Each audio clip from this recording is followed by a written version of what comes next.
Meet our CEO, Lars Anderson. Lars decided he wanted to cross a river in a boat made of My Nametags stickers to prove how waterproof they are.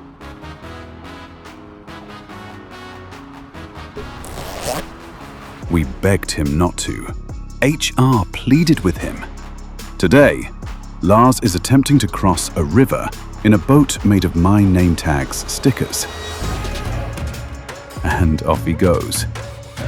They're holding. Wait, they're actually holding.